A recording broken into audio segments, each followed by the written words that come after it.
نحمده ونصلي على رسوله الكريم أما بعد فقد قال رسول الله صلى الله عليه وسلم الطہارۃ نصف الایمان۔ حضور صلی اللہ علیہ وسلم کا ارشاد گرامی ہے کہ طہارت نصف ایمان ہے۔ اس سے ہم سب کو چاہیے کہ ہم طہارت اور پاکیزگی کا اہتمام کریں۔ آج جہاں امت مسلمہ میں اور کمزوریاں آئی ہیں، وہاں طہارت اور پاکیزگی کے بارے میں بھی کمزوریاں کافی آ گئی ہیں۔ آپ کسی محلے میں چلے جائیں، کسی گاؤں میں چلے جائیں، کسی مدرسے اور ادارے میں چلے جائیں، الا ماشاء اللہ، تو آپ دیکھیں گے کہ دائیں بائیں بہت سارا گند نظر آئے گا۔ اس کی وجہ یہ ہے کہ آج ہم آپ صلی اللہ علیہ وسلم کی اس حدیث پر بھی مکمل طور پر عمل نہیں کر پا رہے۔ اس سے محلے گندے ہو گئے، بستیاں اور شہر گند سے اٹ گئے ہیں، اور دائیں بائیں اگر دیکھا جائے تو ہر طرف گند ہی گند نظر آتا ہے۔ اس سے ہم سب کو چاہیے کہ آپ صلی اللہ علیہ وسلم کی اس حدیث پر توجہ دیں کہ الطہارۃ نصف الایمان۔ ہمارے کپڑے بھی صاف ہوں، ہمارا گھر بھی صاف ہو، ہمارے مدارس بھی صاف ہوں، ہماری مساجد میں بھی صفائی کا اہتمام ہو، ہماری گلیاں بھی صاف ہوں۔ آج باقی ملک تو اس کا تو کیا کہنا، اگر اسلام آباد کے اندر بھی دیکھا جائے، نہ تو حکومت صفائی کا اہتمام کر رہی ہے اور نہ ہم لوگ مجموعی طور پر صفائی کا اہتمام کر رہے ہیں۔ ہمارے قریب ہی جامع حفصہ کے ساتھ ہی ایک نالہ ہے، جسے پورے علاقے کا کوڑا کرکٹ بارش کی صورت میں آتا ہے، اور ویسے بھی اس نالے کے اندر ٹرکوں کے ٹرک لوگوں نے کوڑا پھینک دیا۔ حالانکہ منع بھی کرتے ہیں، گزارش بھی کرتے ہیں، لیکن وہاں کوڑا پھینکا جا رہا ہے، اور یہی کیفیت پورے ملک کی نظر آ رہی ہے۔ دریاؤں میں کوڑا پھینکا جا رہا ہے، اور نہروں میں کوڑا پھینکا جا رہا ہے۔ تو یہ مقامات جہاں پانی کی گزرگاہ ہوتی ہے، یہاں کوڑا پھینکنا یہ اپنے کو نقصان پہنچانا ہے۔ یہی جو پانی بارش سے برستا ہے، چاہیے تو یہ کہ ہم پورے ملک کے اندر چھوٹی چھوٹی ڈیم بنائیں، علاقائی سطح پر، پہاڑوں میں بنائیں، اپنے خرچ پر بنائیں، بستیوں میں بنائیں، اور اسی پانی کو اپنے پینے میں بھی استعمال کریں، کپڑے دھونے میں، ضروریات زندگی میں، جانوروں کے لیے، اور سبزیاں کاشت کریں، پھل کاشت کریں۔ اب کیا ہوتا ہے، پانی برستا ہے اور اس کے بعد وہ ندی نالوں کا رخ کرتا ہے، اور ندی نالے بھی گند سے اٹ چکے ہیں۔ ٹرکوں کے ٹرک وہاں پر گند پھینکا جا چکا ہے۔ جامع حفصہ کے ساتھ بھی 2 دن پہلے یہ نالا بند ہو گیا۔ ہم نے حکومت سے گزارش کی کہ اس کو کھولنا ہے آگے سے، اور کم سے کم خرچہ، چونکہ اعلیٰ قسم کی اگر وہاں پل بنایا جائے تو پھر زیادہ خرچہ، تو بھی خرچہ 70-80 ہزار لاکھ تک آ رہا تھا۔ تو یہاں جو اس شعبے کے CDA کے بڑے افسر آئے تو انہوں نے واضح طور پر کہا ہمارے پاس کوئی فنڈ نہیں ہے، ہمارے پاس کوئی فنڈ نہیں ہے۔ یہ تو جواب ہوتا ہے۔ اربوں کھربوں روپے کے ٹیکس لگائے جا رہے ہیں، لیکن جب بات آتی ہے کسی بھی شعبے میں کام کی تو ہمارے پاس فنڈ نہیں ہے۔ تو عرض ہے، گزارش ہے کہ ہم سارے کے سارے صفائی کا اہتمام کریں، اور میری گزارش ہے مدارس دینیہ کے اندر اور سکولوں کالجوں کے اندر اور دفتروں کے اندر کہ ہم 1 گھنٹہ تعلیم سے کم کر لیں۔ اصل تو تربیت ہے، اگر وہ نہیں ہے تو پھر یہ تعلیم کا پڑھنا کیا ہے۔ ایک حدیث میں فرمایا کہ قیامت کے دن سب سے بڑا عذاب، اشد الناس عذابا یوم القیامہ، فرمایا سب سے بڑا عذاب قیامت کے دن اس عالم کو ہوگا جس کے علم سے نفع نہ پہنچے۔ آج اللہ معاف فرمائے، ایک بڑی تعداد علماء کی ایسی بن رہی ہے کہ وہ خدمت کے میدان میں اور کسی بھی شعبے میں آگے آنے کو تیار نہیں ہے، کسی بھی شعبے میں آگے آنے کو تیار نہیں۔ بیان کرنے کا شعبہ ہو، آگے نہیں آتے۔ ہم یہاں دیکھتے ہیں کہ بہت سارے علماء کی تعداد ہے دائیں بائیں، لیکن صفائی کی ضرورت پڑے وہ نظر نہیں آتے، الا ماشاء اللہ کچھ تعداد کہنا پڑتا ہے۔ جمعے کے دن بیان کرنا پڑ جائے تو وہ آگے نہیں آتے۔ کسی باطل والے کو للکارنا پڑ جائے، کوئی اسلام پر حملے کر رہا ہے تو اکثریت کی تعداد نظر نہیں آتی۔ تو ضرورت اس بات کی ہے کہ ہم عملی طور پر طلباء کا اور طالبات کا ایک پیریڈ یومیہ خدمت کا رکھیں۔ اگر پاکستان کے یہ لاکھوں مدارس کے طلباء اور طالبات 1 گھنٹہ خدمت کا اہتمام کر لیں کہ ہم نے علاقے میں صفائی کرنی ہے، ہم نے خدمت خلق کرنا ہے، ہم نے قریب کی بستیوں میں جانا ہے اور جا کر صفائی کرنی ہے۔ اگر بنوری ٹاؤن کے طلباء، جامعہ فریدیہ کے طلباء، دارالعلوم کے کراچی کے طلباء، کیا آپ صلی اللہ علیہ وسلم کی زندگی کا یہ حصہ نہیں ہے؟ کیا صحابہ کرام کی زندگیوں کا یہ حصہ نہیں ہے کہ خدمت خلق کرتے تھے؟ وہ تو گھروں میں جا کے برتن دھوتے تھے، تلاش کرتے تھے ایسے گھر۔ آج خدمت کی جہاں باری آتی ہے تو عمومی طور پر کترا جاتے ہیں۔ صفائی بھی تو خدمت مانگتی ہے نا۔ باتھ روم کیسے صاف ہوں گے؟ درسگاہیں کیسے صاف ہوں گی؟ ہماری گلیاں کیسے صاف ہوں گی؟ ہمارے محلے کیسے صاف ہوں گے؟ ہمارے ادارے کیسے صاف ہوں گے؟ اور صرف یہی نہیں، بہت سارے شعبے ہیں۔ علاقے کے اندر ہر مدرسہ غریبوں کا ایک شعبہ بنایا۔ الحمدللہ بعض مدارس میں بڑے پیسے ہیں، بڑا مال ہے۔ آج بہت سارے مدارس کے اندر پیسہ بہت آ رہا ہے اور اس وجہ سے بگاڑ آ رہا ہے۔ اس سے کہ جب پیسہ آتا ہے تو بگاڑ آتا ہے۔ اسی آپ صلی اللہ علیہ وسلم اور صحابہ کرام کی زندگیوں میں اللہ تبارک و تعالی نے فقر و فاقے رکھے، اس لیے کہ فقر و فاقے سے یہ بنتا ہے۔ آپ صلی اللہ علیہ وسلم نے زندگی کے آخری حصے تک آپ کے گھر میں چراغ جلانے کے پیسے نہیں تھے۔ آخری وقت میں بیماری ہے تب بھی یہ کیفیت، پیٹ پر پتھر بندھے ہوئے ہیں۔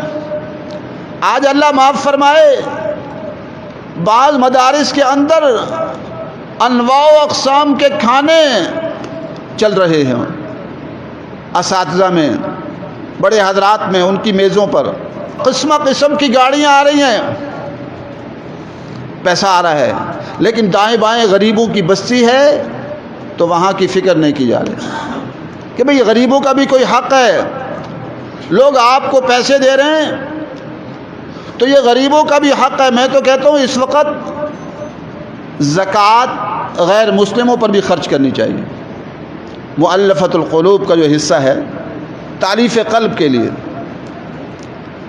بعض حضرات کہتے ہیں چونکہ حضرت عمر رضی اللہ تعالی عنہ نے ساقط کر دیا تھا، اس وقت کے حالات تھے کہ اسلام کو غلبہ ہو چکا تھا اور اس لیے انہوں نے ایک رائے سمجھی۔ آج کا جو کیفیت ہے وہ حضور صلی اللہ علیہ وسلم کے زمانے کی کیفیت کے ساتھ مشابہت ہے کہ دین سے لوگ دور ہیں اور لوگ فقر و فاقے میں ہیں۔ اس وقت چونکہ اسلامی حکومت قائم ہو گئی تھی اور انہوں نے سب کی کفالت کر لی تھی، غیر مسلموں کی بھی کفالت کر لی تھی۔ آج آپ غیر مسلموں کی بستیوں میں جائیں، اسلام آباد کے اندر عیسائیوں کی بستی میں چلے جائیں اور جا کر اس کا حالت زار دیکھیں، اور ایک طرف بڑے بڑے مدارس کے جو بڑے بڑے حضرات ہیں ان کے گھروں کو بھی دیکھیں، کوٹھیوں۔ ہم نواز شریف اور زرداری کے اوپر تو اشکال کرتے ہیں، لیکن اپنے علماء کی بھی کوٹھیاں دیکھنی چاہیے، ان کے اثاثے بھی چیک کرنے چاہیے، ان کی گاڑیاں بھی چیک کرنی چاہیے۔ بڑی بڑی گاڑیاں، انواع و اقسام کے کھانے۔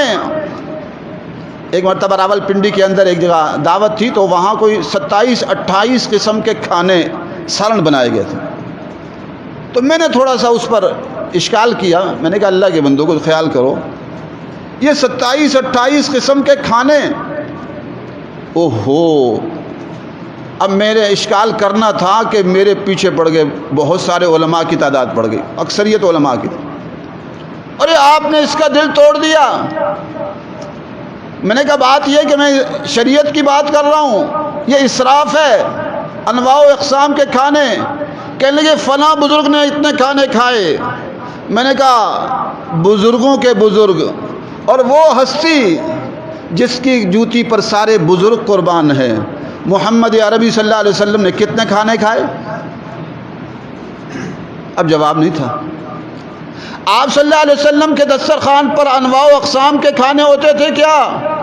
یہ فلاں بزرگ نے ایسے اس طرح کی چیز استعمال کی، تو حضور صلی اللہ علیہ وسلم کو کیوں بھول جاتے ہو، جن کی زندگی ہمارے لیے اسوہ حسنہ ہے؟ انواع و اقسام کے کھانے لگائے جا رہے ہیں۔ مجھے کسی نے بتایا کہ وہ کراچی ایک بڑے مدرسے کے اندر کچھ عرصہ شعبہ اکاؤنٹ میں رہے۔ کہنے لگے وہاں گاڑیاں خریدی جا رہی ہیں اساتذہ کے لیے، اعلیٰ سے اعلیٰ گاڑیاں، اعلیٰ سے اعلیٰ موبائل، لاکھوں روپے کے موبائل۔ امت اس لیے پیسہ دے رہی ہے۔ ایک طرف غریب مدارس ہیں، انہیں آپ پوچھتے نہیں، ایک طرف غریبوں کی بستیاں ہیں، وہ کس حال میں گزارا کر رہی ہیں، آپ انہیں پوچھتے نہیں۔ اور بستیاں کا برا حال ہے، صفائی کا، آپ انہیں پوچھتے نہیں۔ اپنے مدرسے کو آپ نے چمچماتا ہوا بنا دیا۔ تو یہ اسلام اس کی اجازت نہیں دیتا۔ تو بہرحال پہلی گزارش یہ ہے کہ ہم طہارت کا اہتمام کریں، اور اس کے لیے 1 گھنٹہ ہر مدرسہ خدمت پر لگائے، طلباء کو پیریڈ ہونا چاہیے باقاعدہ کہ 1 گھنٹہ سارے کے سارے مدرسے کی خدمت کریں گے۔ بہت ساری کتابیں ہمارے درس نظامی میں ایسی ہیں جو آپ پوچھ لیں فراغت کے بعد طلباء مطالعہ ہی نہیں کرتے۔ سروے کر لیں، کاپی لے لیں، جو علماء مسجدوں میں کام کر رہے ہیں ان سے پوچھیں، مقامات کا مطالعہ کرتے ہیں، کہیں گے نہیں، قرآن و حدیث کے سمجھنے کے لیے کہیں گے نہیں، دیوان متنبی نہیں، دیوان حماسہ نہیں، توضیح تلوی نہیں، اور اس کے علاوہ شرح تہذیب نہیں، کتبی نہیں، نور الانوار نہیں، شرح جامی نہیں۔ ہم نے بھی الحمدللہ اچھے نمبر حاصل کیے تھے، بنوری ٹاؤن کے اندر میں پوزیشن لیتا تھا۔ اب احساس ہوتا ہے کہ ہماری 70% کتابیں وہ ہیں جن کو ہم فراغت کے بعد دیکھتے ہی نہیں ہیں، تو آپ ان کو کم کر دیں۔ حدیث کی 1 کتاب پڑھائیں، لیکن 1 کتاب میں طلباء کو اس کا حافظ بنا دیں، کہ ہمارا ہر طالب علم 16 سال اس کو 16 سال تعلیم میں لگوائیں، اور اس کو 1000 حدیث کا یاد نہ ہو تو المیہ ہے کہ نہیں ہے؟ 8 سال میڈل کی شرط لگا دی، جو کہ ضرورت نہیں ہے، میں اس کے خلاف ہوں۔ پہلے اکابر کوئی میڈل نہیں پڑھتے تھے، آج سے 50 سال 100 سال پہلے کوئی میڈل شیڈل کوئی نہیں تھی، ہم نے بھی نہیں پڑھی۔ جب ہم پڑھ رہے تھے آج سے پہلے تو تب بھی نہیں تھی۔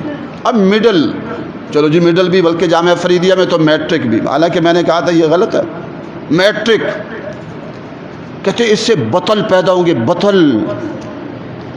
میں نے کہا کون سے بطل ہیں وہ دکھاؤ۔ آج کوئی شیعہ للکارے، وہ بطل نظر نہیں آتے۔ آج کوئی قادیانی للکارے، وہ بطل نظر نہیں آتے۔ آج میں میڈیا میں بیٹھ کر اسلام دشمن للکاریں، وہ بطل نظر نہیں آتے. کہتے ہیں بڑے لوگ پیدا ہوں گے، رجال کار پیدا ہوں گے. مجھے تو رجال کار نظر نہیں آتا. صرف یہ ایک فکر ہے، ایسے سوچ. تو 8 سال یا 10 سال سکول کے اور 8 سال اس کے بعد درس نظامی کے، اگر یہ لگا جو 18 سال ہو گئے. اب 18 سال بعد حدیثیں کتنی یاد ہیں پوچھو، کسی عالم سے پوچھو حدیثیں کتنی یاد ہیں، تو اس کو 100 حدیثیں بھی یاد نہیں. ارے 18 سال میں ہر سال 1000 حدیثیں تو یاد کرائی جا سکتی ہیں. 360 دن ہیں، آپ یومیہ ہی ہر دن پر کچھ نہ کچھ حدیثیں ڈال دیں، تو 1000 حدیثیں اگر ہر سال ہوں تو 16000 حدیثیں تو یاد ہو سکتی تھی، یا 18000 حدیث. ترجمہ تک نہیں آتا. تو عرض یہ خدمت کی ضرورت ہے. اگر تمام مدارس دینیہ، میری گزارش ہے کہ تمام مدارس دینیہ کا 1 گھنٹہ فارغ کر کے، مدرسے میں نہیں، بار محلے میں جا کر ساری قوم کی خدمت کیا کریں تاکہ ان میں خدمت کا جذبہ پیدا ہو. آج عالم بن جاتا ہے، جھاڑو ہاتھ میں لینے کو آر محسوس کرتا ہے.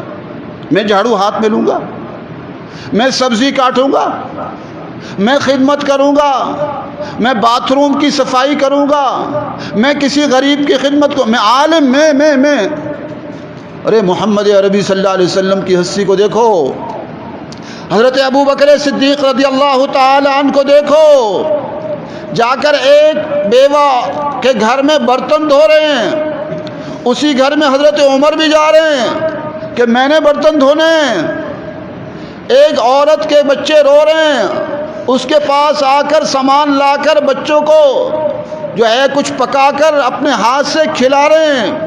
اپنی بیوی کو بطور داعیہ کے کسی کے گھر میں لے جا رہے ہیں کہ بچہ پیدا ہونے کا وقت آیا ہوا ہے. کہ آج جامعہ فریدیہ اور بنوری ٹاؤن، دارالعلوم کراچی اور جامعۃ الرشید، جامعہ اشرفیہ اور خیر المدارس کے اساتذہ یہ کام کرتے ہیں کہ اپنی بیوی کو کسی غریب کی خدمت کے لیے لے جائیں؟ کبھی کرتے ہیں؟ نہیں. کیوں؟ ہم اساتذہ نے یہ چھوڑ دیا. آپ صلی اللہ علیہ وسلم کی تعلیمات کے کچھ حصے اپنا لیے بس. نہیں، خدمت خلق کا جذبہ کہاں گیا؟ جو عظیم شعبہ ہے جو اسلام نے ہمیں دیا ہے کہ لوگوں کی خدمت کی جائے، لوگوں کی فکر کی جائے. تو میرے دوستو، آج ضرورت اس بات کی ہے کہ ہم خدمت کا جذبہ پیدا کریں. خدمت کا جذبہ ہر مدرسے والے 1 گھنٹہ نکالیں، اور ہر سکول والوں کے لیے 1 گھنٹہ ہو، اور پولیس اور فوج اور سارے افسران ملک کے وہ بھی، اور قوم کے ہر فرد کے لیے لازمی ہو کہ وہ 1 گھنٹہ فجر کے بعد خدمت کرے گا یا درمیان میں خدمت کرے گا، 1 گھنٹہ محنت کرے گا. صحت بھی اچھی ہوگی سب کی. آج پاکستان کی ساری زمین بیکار پڑی ہے، اسے کوئی کاشت کرنے والا نہیں ہے. جامعہ فریدیہ کے ساتھ ایکڑوں پر ایکڑ، سینکڑوں ایکڑ زمین پڑی ہے. اگر اس کو کاشت کریں وہاں سے کتنی سبزی حاصل کی جا سکتی ہے؟ میں نے کئی بار یہ رائے دی کہ جی، میں نے کہا اتنی زمین پڑی ہے، اس کو کاشت کیا جائے. اگر کاشت کریں اتنی سبزی ہوگی کہ مدرسے کی ضرورت بھی پوری ہوگی، اور اتنے پھل آئیں گے کہ اوروں کو بھی فائدہ ہوگا. صرف 1 گھنٹہ دے دے سارے سے. کہتے ہیں جی بندر آتے ہیں. جب انسان کام نہ کرنا چاہے نا، بہانے بہت ہیں. جب کام نہ ہونا، 1000 بہانے ہیں. میں نے کہا جی آپ ایک ملازم وہاں رکھ دیں، اور اس کو ایک گن دے دیں جو پٹاخے والی وہ ہو، ایک بجائے سارے بھگ جائیں گے. کوئی مسئلہ ہی کوئی نہیں ہے. جب کام نہیں کرنا تو اب پھر بہانے بنائے جاتے ہیں، او جی یہ نہیں ہے، وہ نہیں ہے، فلاں نہیں ہے. تو بہرحال آج پاکستان کی پوری پاکستان، اور یہی حال ہندوستان کا ہے، دریاؤں میں گند پھینکا جا رہا ہے. سمندر اٹ گئے گند سے، دریا اٹ گئے گند سے، نالے اٹ گئے گند سے. اسی گند کی فکر کریں.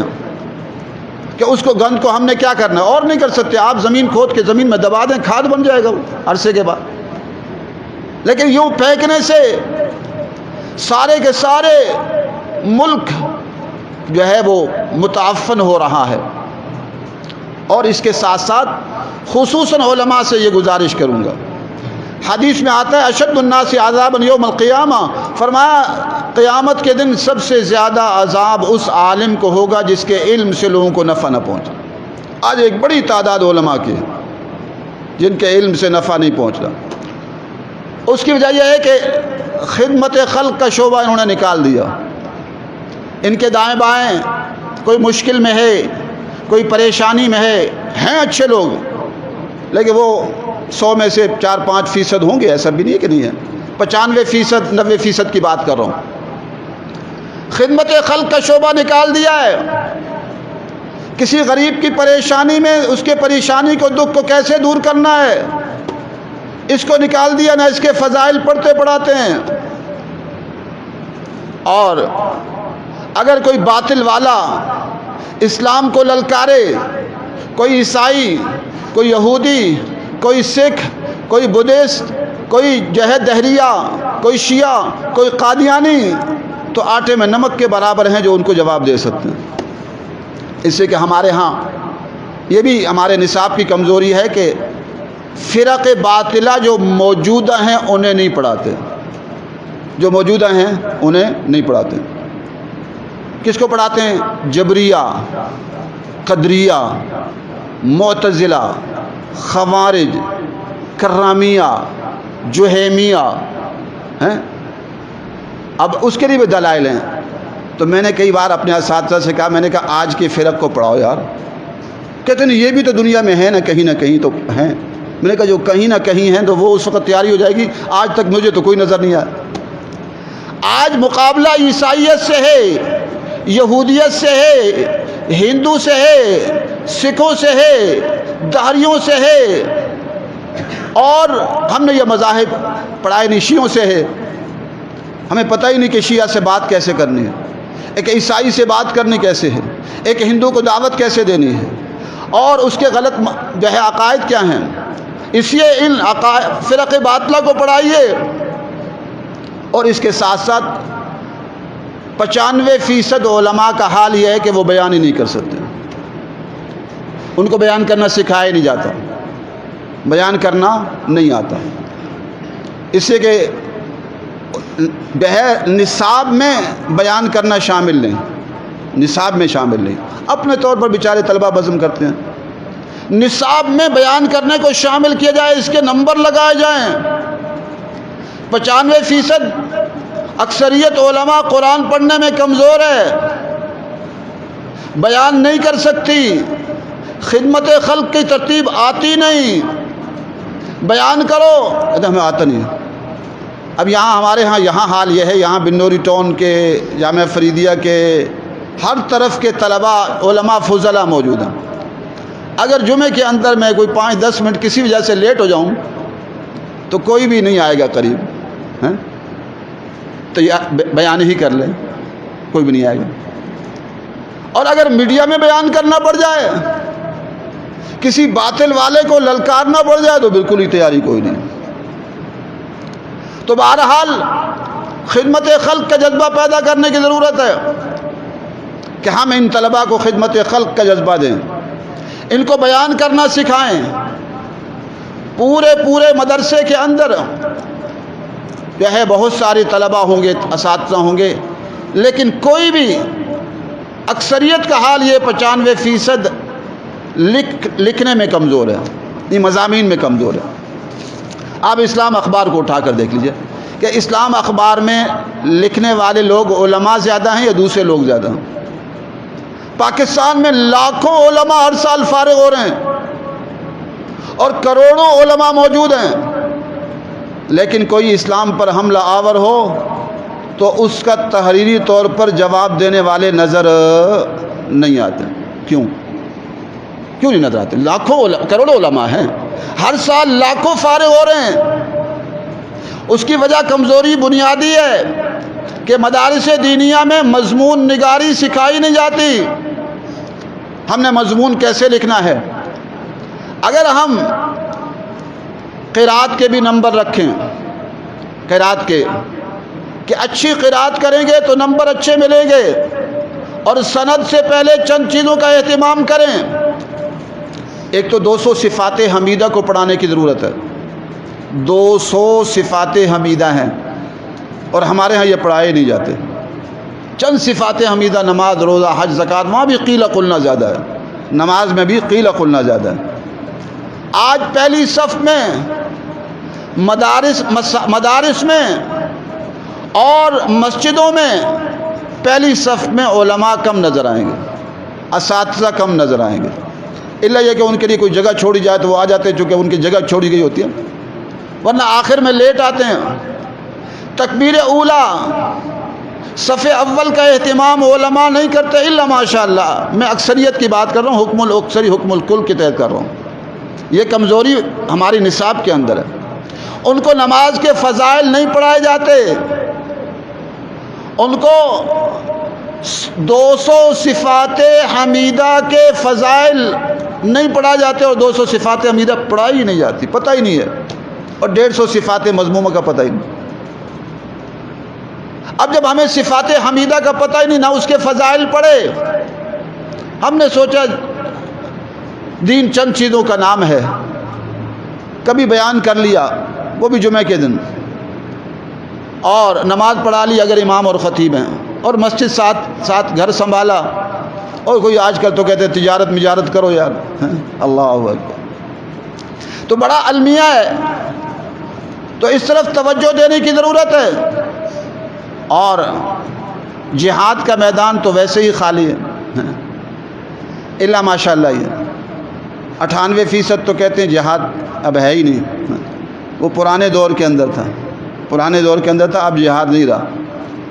ارے جہاد تو ہر شعبے میں ہے، ہر باطل کے خلاف جہاد ہے. آپ کے محلے میں، آپ کے علاقے میں، آپ کی بستی میں اگر اسلام کے خلاف کوئی کام کرتا وہاں بھی جہاد ہے. افضل الجہاد کلمۃ حق عند سلطان جائر. آج ہر بستی میں، ہر قریے میں، ہر دیش میں، ہر علاقے میں ایک سلطان جائر ہے. علاقے کا نواب، سردار، ٹیواڑا، چودھری سلطان جائر بنا ہوا ہے. ہر علاقے کا جو ایس ایچ او ہے، الا ماشاء اللہ اچھے لوگ بھی ہیں، لیکن پھر وہ حکم الاکثر حکم الکل کے تحت کہہ رہا ہوں کہ وہاں بھی 90-95% وہ سلطان جائر بنے ہوئے ہیں وہاں، لیکن خاموشی ہے، کوئی کہنے والا نہیں ہے. ہاں بیوی کے سامنے بہت سارے مجاہد نظر آتے ہیں، وہاں بھئی ہم تو حق کہنے والے ہیں. اللہ کے بندو، جہاں حق کہنا چاہیے وہاں تو کہتے نہیں. کمزوروں کے لیے سارے مضبوط ہیں. جہاں طاقت والا نظر آئے، افضل الجہاد کلمۃ حق عند سلطان جائر. آج پوری دنیا میں پہلے سلطان جائر ایک ہوتا تھا، آج ہر افسر الا ماشاء اللہ سلطان جائر بنا ہوا ہے. ہر خان، ہر نواب، ہر ٹیواڑا، ہر ایس ایچ او، ہر ڈی سی الا ماشاء اللہ وہاں سلطان جائر بنا ہوا ہے. بدماشی دکھا رہا ہے، لیکن کوئی بولنے والا نہیں ہے. اس کی وجہ یہی ہے کہ ہمیں کہا جاتا ہے جی جہاد کا وقت ہی نہیں ہے. تو یہ کس نے کہہ دیا؟ کوئی نئی وحی آئی ہے؟ قرآن نے تو ہمیشہ کے لیے جہاد کو فرض قرار دیا، اور حدیث نے تو آپ نے فرمایا الجہاد ماضٍ الی یوم القیامہ. ہم کہتے ہیں نہیں ابھی وقت ہی نہیں آیا. اور کوئی کہتے ہیں، تبلیغ والے بھائی کہتے ہیں ابھی ہم مکی زندگی میں چل رہے ہیں. ارے مکی زندگی تو 13 سال کی تھی، آپ تو 50-60 سال میں بھی 70 سال میں بھی مکی زندگی سے نہیں نکل پا رہے. اور پھر مکی زندگی میں تو جہاد نہیں تھا، تو پھر آپ نے کہاں سے یہ آ گیا یہ جہاد منسوخ کرنے کا کوئی نیا حکم آپ کے پاس ہے؟ یہ تعویلیں. ہاں اگر دیکھو ہمارے اندر کمزوری ہے، ہم نہیں کر پاتے، تو کم از کم یہ تو کہیں کہ ہمارے اندر کمزوری ہے، ہمارے اندر کمزوری ہے. تو بہرحال ضرورت اس بات کی ہے کہ ہم لوگ علماء خصوصاً وہ محنت کریں، بیان کے اندر محنت کریں. مدارس دینیہ میں ان کو بیان کرنا سکھایا جائے، ان کو مضامین لکھنے سکھائے جائیں مدلل انداز میں، تاکہ یہ کتابیں لکھ سکیں اور پوری دنیا کے اندر باطل کا مقابلہ کر سکیں، یہ خدمت خلق کر سکیں، یہ بستیوں میں جا کر لوگوں کی خدمت کر سکیں۔ اسی لیے تو آج کل امراض زیادہ لگ رہے ہیں ہمیں، کوئی شوگر، کوئی یہ، کوئی وہ۔ یہ مزدوروں سے پوچھا کرو جو سارا دن مزدوری کرتے نا، اینٹیں اٹھاتے ہیں، کوئی شوگر موگر قریب نہیں آتی، بڑی عمریں بھی ہو جاتی ہیں، بالکل ٹھیک ٹھاک ہوتے ہیں۔ ہمارے ہاں چونکہ محنت نہیں ہے، پسینہ نہیں نکالتے، محنت نہیں کرتے، اس سے بہت سارے امراض کا شکار ہو جاتے ہیں۔ محنت اس کا علاج ہے۔ اگر ہم محنت کرنے والے بن جائیں تو پاکستان کے اندر بہت ساری زمین پڑی ہے، اس کو کاشت کرنے والے بن جائیں تو ہمیں باہر سے یہ سبزیاں اور باہر سے چیزیں منگوانے کی، پھل بنانے کی ضرورت پیش نہ آئے، اور پاکستان خود ترقی کر جائے۔ تو اس لیے ضرورت ہے کہ ہم محنت کرنے والے بنیں۔ اللہ تعالی ہم سب کو اعمال صالحہ کی توفیق نصیب فرمائے۔ وآخر دعوانا الحمدللہ رب العالمین۔